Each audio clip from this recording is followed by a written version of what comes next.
My name is Randy Slechta. I'm CEO of Leadership Management International.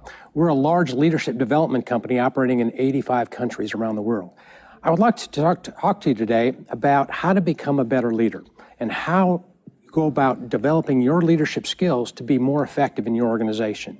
One of the things that we've learned is that leaders develop through a process or stages of development. So what we do is we take leaders step by step through 4 stages of leadership development.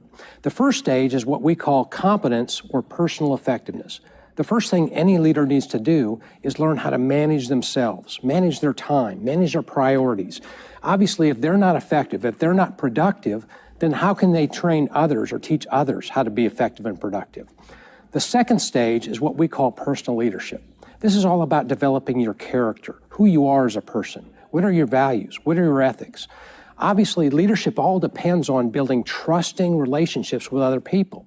Well, that trust begins with your character. How trustworthy are you? So unless you have clearly defined values and a strong character, people won't gravitate to you. They won't trust you. And it then becomes very difficult to lead those people.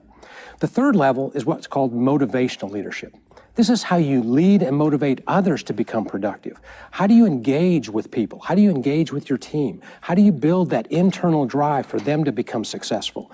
Obviously, this is a very critical component to business.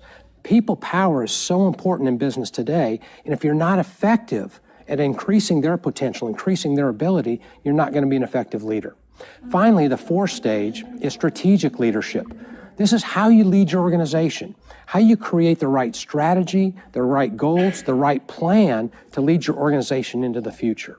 Now, that's something that very few leaders reach. We find only less than 10% of leaders reach this fourth level of leadership called strategic leadership. But through our development process, we're able to take leaders step by step, stage by stage through this development, and they can become a complete, total leader in the future. Now, one of the main stumbling blocks we have is with people moving from stage 2 to stage 3. How do they become a motivational leader? And this is really learning how to motivate others. Too many people try to motivate others with their own reasons for other people to do something. I want you to do this because it benefits me. But true leaders find out what's the benefit to the other person. What's in it for them? Consequently, you create a win-win relationship where you're both motivated towards the same goal because you're both going to benefit. So I encourage you, look at your leadership now, look at where you want to be as a leader, and then develop a plan or a process on how you can get from where you're at to where you want to be.